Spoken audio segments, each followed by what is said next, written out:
Assalamualaikum warahmatullahi wabarakatuh. Saya Salma Fahira, NIM 20112619. Kali ini saya akan menjelaskan mengenai adab bertamu ke rumah saudara dan adab bertamu ke rumah Allah atau masjid.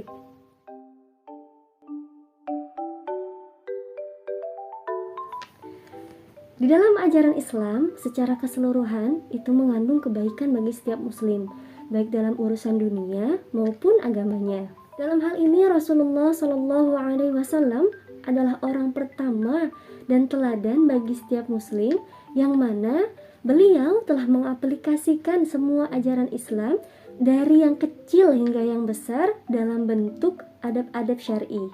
Adab sangat penting bagi kehidupan manusia karena adab dapat menuntun manusia kepada tingkah laku yang baik dan menjauhkan diri dari tingkah laku yang buruk. Adab juga merupakan buah dari penerapan syariat dalam kehidupan sehari-hari, yang dalam hal ini salah satunya adalah bertamu. Bertamu dalam Kamus Besar Bahasa Indonesia berarti datang berkunjung. Nah, dalam bertamu ini terdapat adab-adab dan tata krama yang harus diperhatikan, serta bagaimana sepantasnya akhlak seseorang dalam bertamu. Bertamu tidak hanya ke rumah saudara sesama manusia saja, tetapi juga dapat berupa bertamu ke rumah Allah atau masjid.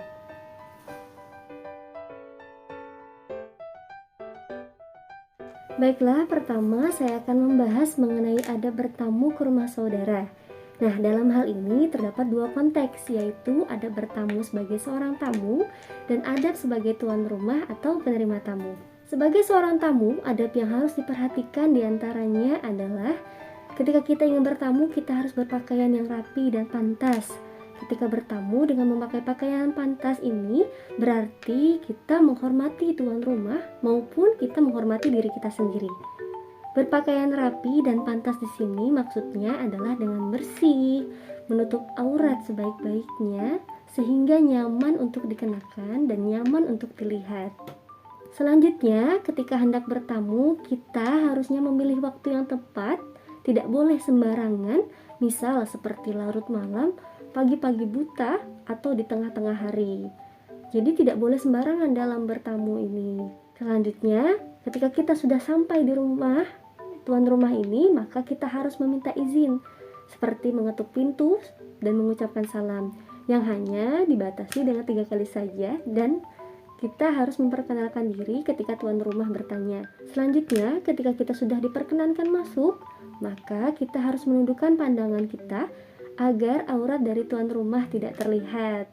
Selanjutnya, apabila tuan rumah memberi jamuan, maka hendaklah kita sebagai tamu mengucapkan terima kasih kepada tuan rumah. Dan juga ketika kita diberi jamuan, entah itu minuman ataupun makanan, maka kita harus memperhatikan adab dalam makan dan minum ini.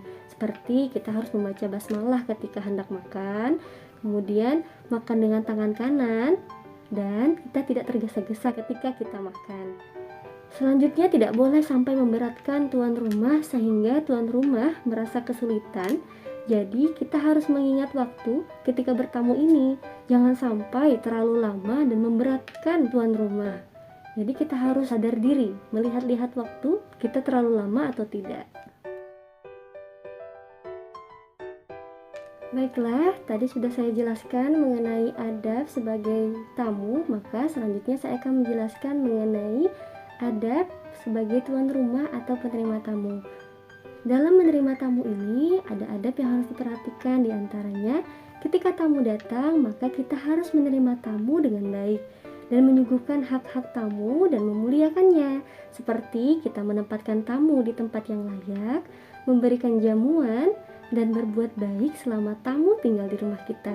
Apabila tamu ingin berpamitan, maka hendaklah kita sebagai tuan rumah mengantarkan tamu sampai ke depan pintu, dan kita tidak masuk ke rumah terlebih dahulu atau mengunci pintu kecuali setelah tamu tersebut pergi. Baiklah, kita sudah membahas adab bertamu ke rumah saudara. Selanjutnya, kita bahas bagaimana adab bertamu ke rumah Allah atau masjid. Jadi, kita tahu bahwa masjid merupakan tempat ibadah umat muslim, sehingga ketika kita bertamu atau berkunjung ke masjid, maka kita harus melaksanakan adab-adabnya. Yaitu diantaranya, pertama, kita harus mengikhlaskan niat hanya kepada Allah Ta'ala, sehingga Allah menerima amal baik kita tersebut.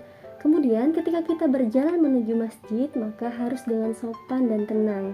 Ketika kita mau masuk masjid, kita mendahulukan kaki kanan. Kemudian disunahkan melaksanakan sholat 2 rakaat atau tahiyatul masjid sebagai bentuk kita memuliakan masjid. Dan ketika kita berada di dalam masjid, janganlah sampai berbicara dengan suara yang tinggi, bermain-main, duduk dengan tidak sopan, atau meremehkan masjid. Jadi ketika kita berada di masjid, hendaklah kita melaksanakan perkara yang baik dari urusan agama dan dunia. Dan hal yang paling penting adalah menjaga kebersihan masjid, agar masjid ini menjadi tempat ibadah yang senantiasa suci dan nyaman.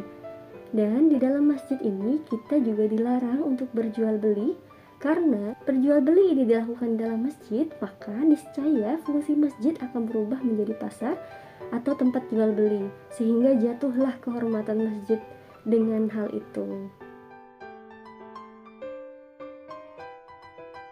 Baik, tadi kita sudah sedikit membahas mengenai materi adab bertamu ke rumah saudara dan adab bertamu ke rumah Allah atau masjid. Untuk lebih lanjut, saya akan menjawab kurang lebih 20 pertanyaan yang sudah disediakan oleh teman-teman sekalian.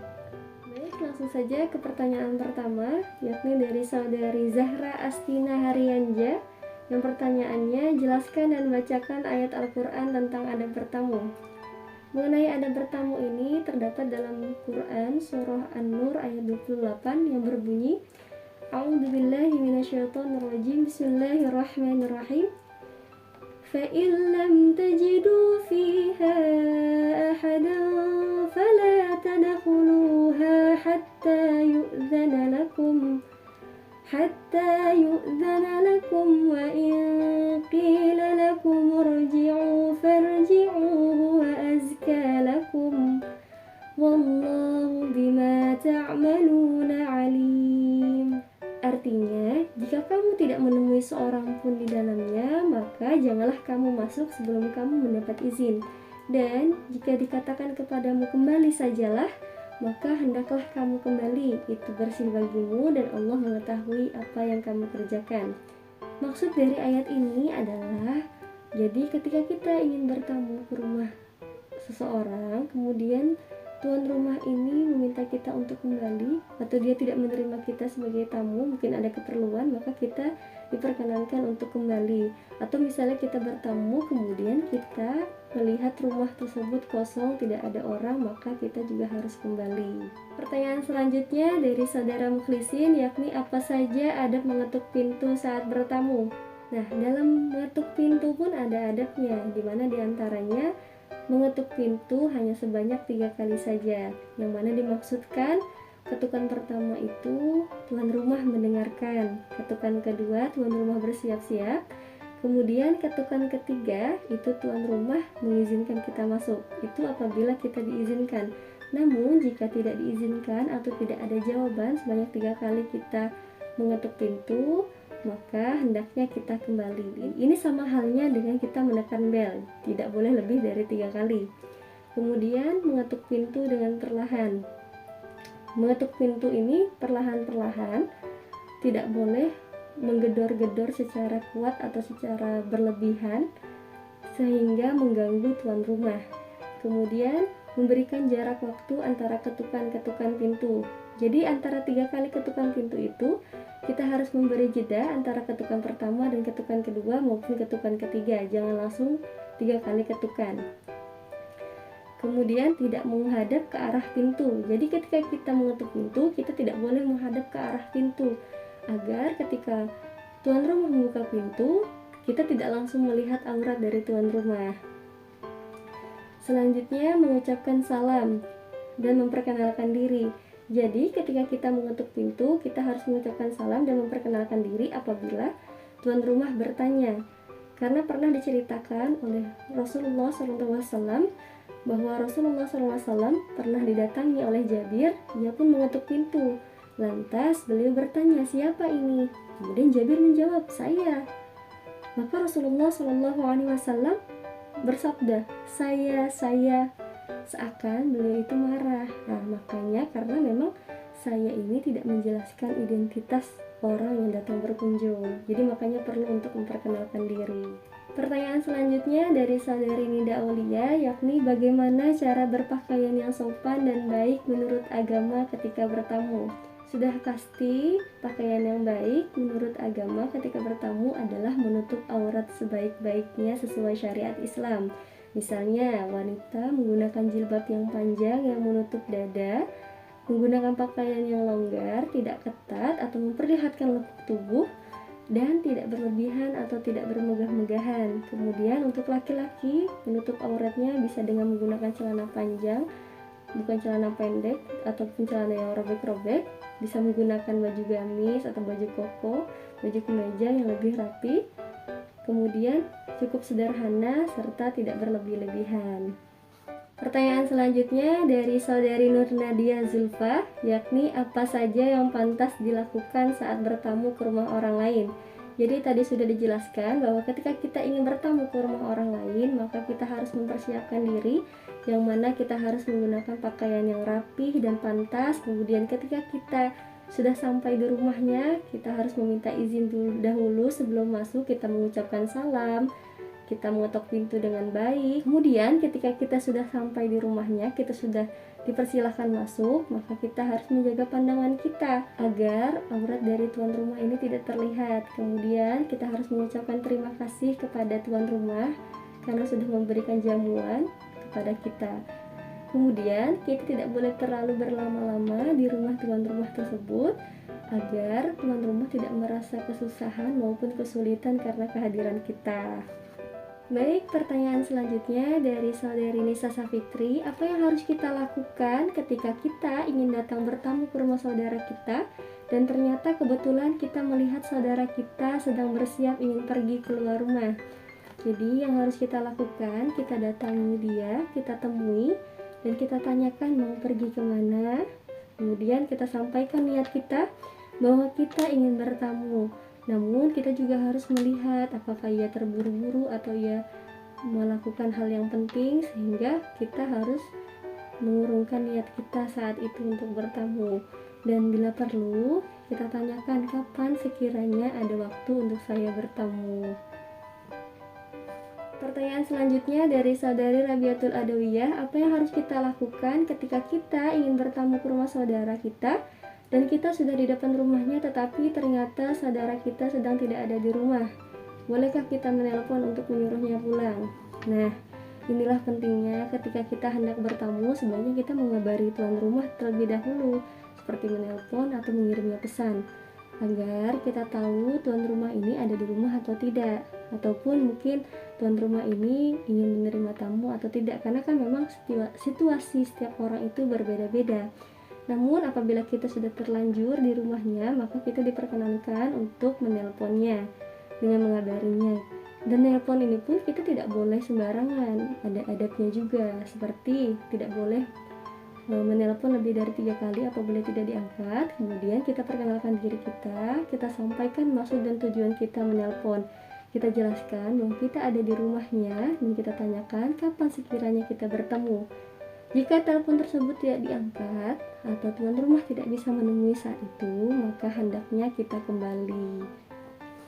Pertanyaan selanjutnya dari saudari Nur Hayati, adakah waktu-waktu terlarang untuk berkunjung atau bertamu ke rumah saudara, dan kapan waktu-waktu yang bagus untuk berkunjung ke rumah saudara? Dijelaskan dalam Quran surah An-Nur ayat 58 di mana menerangkan bahwa bertamu hendaknya tidak dilakukan pada 3 waktu, yakni sebelum sholat subuh, waktu tidur siang, dan setelah sholat isya. Kenapa? Biasanya, umumnya pada waktu-waktu ini tuan rumah itu adalah waktu istirahatnya. Kemudian untuk waktu-waktu yang terbaik, waktu-waktu yang dikiranya baik itu salah satunya sebelum waktu isya, sehingga tidak terlalu malam dan tidak mengganggu istirahat dari pemilik rumah. Pertanyaan selanjutnya dari saudari Nur Huda, bolehkah kita bertamu ke rumah saudara atau kerabat pada waktu malam hari?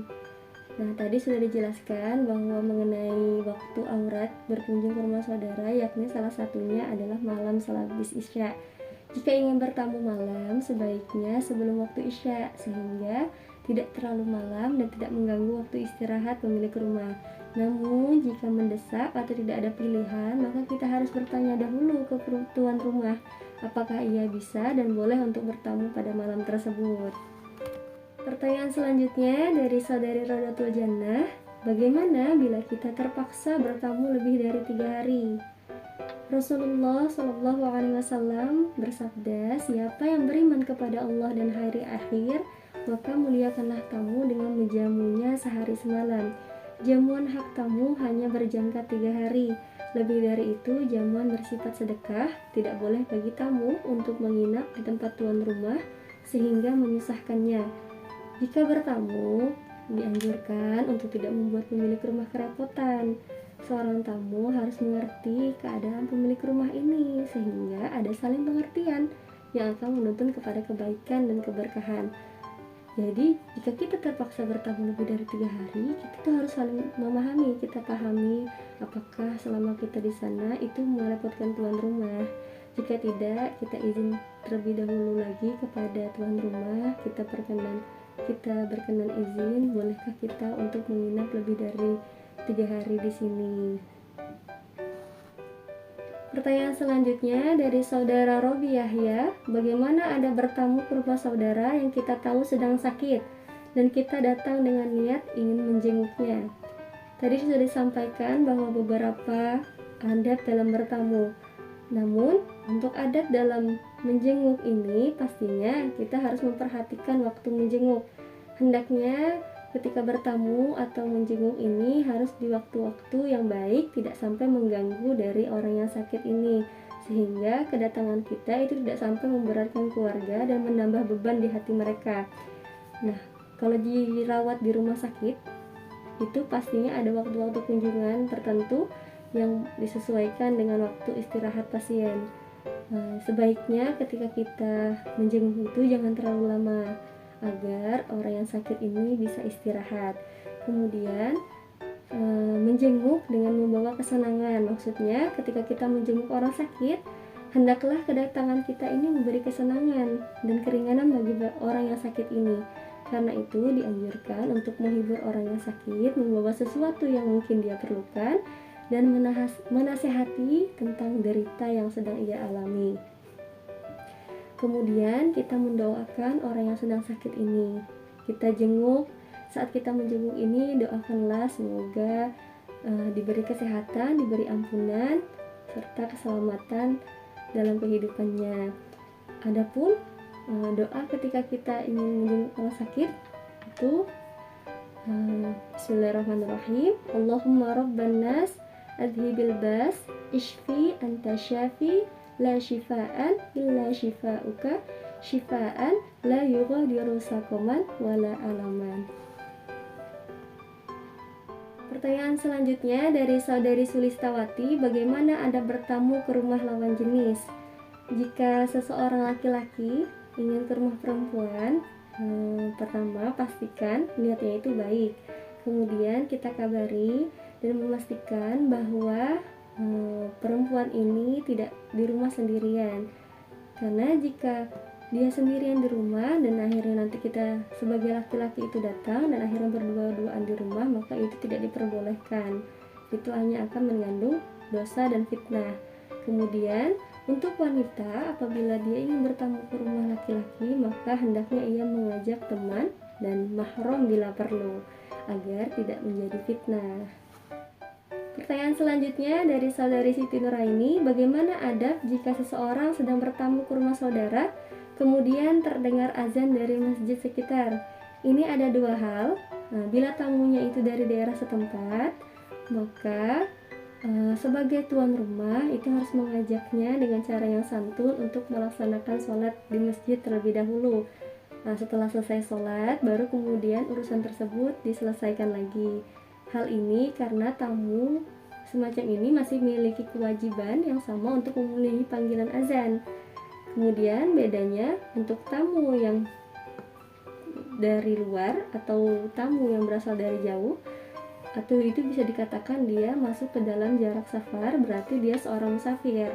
Bila saat azan berkumandang dan tamu semacam ini datang, maka tuan rumah diperbolehkan untuk menyambut tamu tersebut dan meninggalkan sholat di masjid tapi sholat di rumah ya.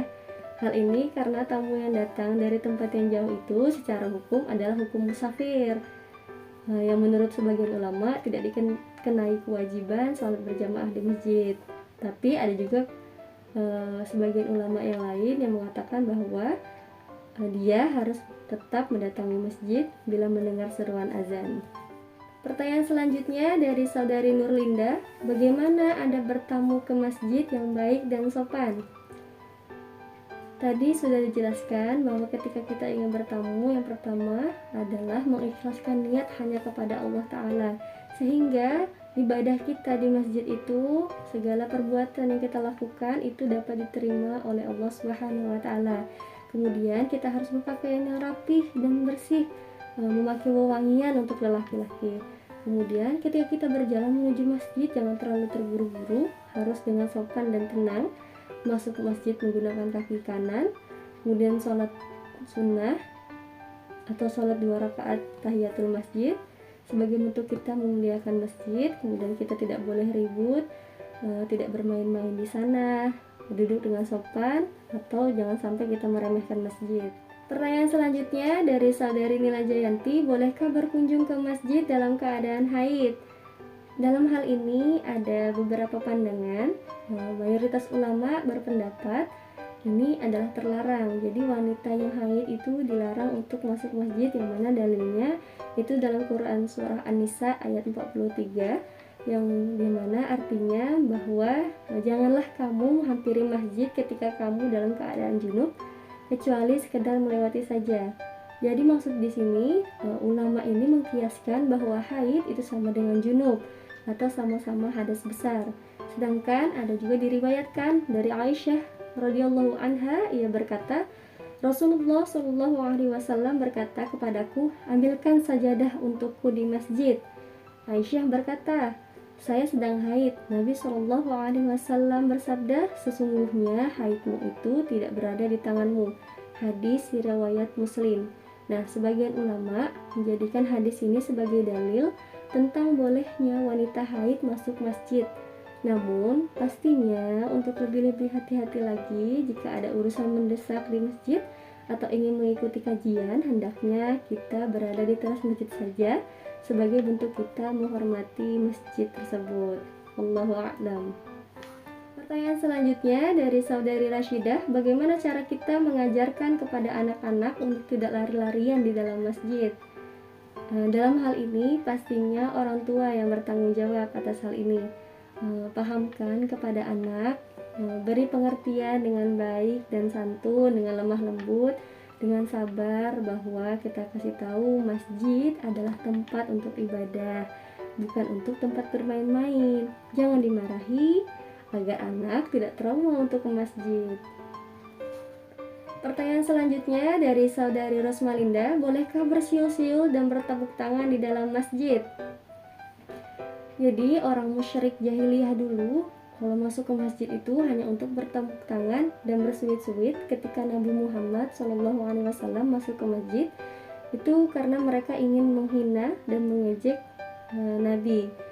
Maka dari itulah sebagian ulama melarang, dan tapi larangan ini memang sebenarnya karena orang jahiliyah dulu, supaya tak sama antara stadion dengan masjid. Jadi jika kalau ada sesuatu yang menggelora ataupun mengharuskan kita untuk tepuk tangan, maka kita ganti tepuk tangan tersebut dengan takbir Allahu Akbar. Pertanyaan selanjutnya dari saudara Sahri, bolehkah berkunjung ke masjid menggunakan baju kaos? Dalam surah Al-A'raf ayat 31, yang mana artinya, wahai anak cucu Adam, pakailah pakaianmu yang bagus pada setiap memasuki masjid. Nah, kita sadari bahwa Allah ini sangat memahami keadaan seluruh umat muslim. Tidak semuanya berpunya. Betapa Allah menganjurkan kita, ini anjurannya ringan. bukan perintah untuk menggunakan pakaian yang paling bagus, tapi pakaian yang bagus lah yang harus digunakan. Jadi ketika ingin ke masjid, hendaklah kita menggunakan pakaian yang bersih, rapi, dan pantas. Lalu bagaimana dengan kaos? Ketika menggunakan kaos, dikhawatirkan kaos tersebut pendek sehingga ketika kita sujud itu auratnya tersingkap, apalagi jika kaos tersebut bertuliskan hal-hal yang aneh atau yang dapat memecahkan konsentrasi atau kekhusyuan orang lain, maka itu dilarang. Namun memang tidak semuanya, tidak serta-merta semua kaos oblong itu ketika sholat menjadi haram. Toh tidak semua kaos bolong itu berpotensi membuka aurat ketika sujud atau bertuliskan hal-hal aneh. Hanya saja kembali kepada firman Allah tadi, bahwa bukankah lebih baik kita menjaga keutamaan sholat dan keutamaan masjid dengan kita berpakaian yang baik. Pertanyaan selanjutnya dari saudara Samsul Bahri, bolehkah mendengarkan musik ketika berada di dalam masjid?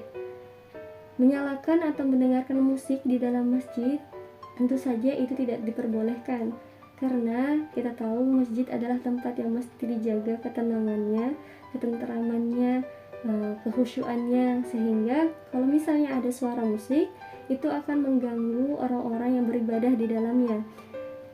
Berbeda halnya dengan nasyid Arab yang di dalamnya itu ada faedah, yang dalam posisi ini adalah bentuk posisi ilmu dan pengajaran, maka itu tidak mengapa. Bila misalnya ada halakoh di dalam masjid, itu terus ada nasihat yang disampaikan kepada manusia dalam bentuk syair-syair ataupun nasyid-nasyid, maka itu diperbolehkan karena mengandung manfaat. Baik, pertanyaan selanjutnya dari saudari Sapna, bolehkah makan dan minum ketika berada di dalam masjid? Mazhab Syafi'i membolehkan makan roti, semangka, buah-buahan yang lainnya di dalam masjid. Nah, dasarnya adalah bahwa perbuatan seperti ini pernah dilakukan oleh para sahabat di masa Nabi Shallallahu Alaihi Wasallam dahulu.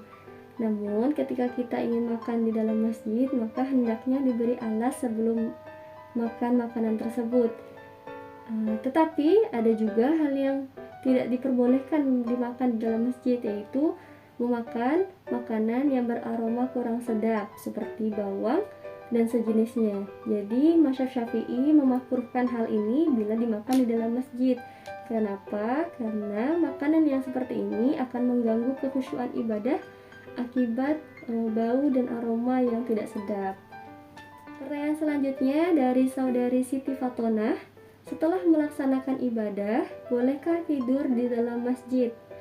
Ulama berbeda pendapat mengenai hal ini, seperti mazhab Hanafi. Nah, tidur di dalam masjid dihukumi makruh, tetapi kemakruhan tersebut tidak diberlakukan kepada para musyafir yang tidak punya tempat singgah. Demikian juga bagi mereka yang beriktikaf. Untuk mazhab Maliki membolehkan tidur di dalam masjid bagi para musafir, bahkan mewajibkan mereka yang beriktikaf untuk tidur di dalam masjid. Kemudian untuk mazhab Syafi'i berpandangan tidaklah haram tidur di dalam masjid, dan mendasarkan pada riwayat yang menyatakan para sahabat dulu sering tidur di dalam masjid sampai ada yang menetap.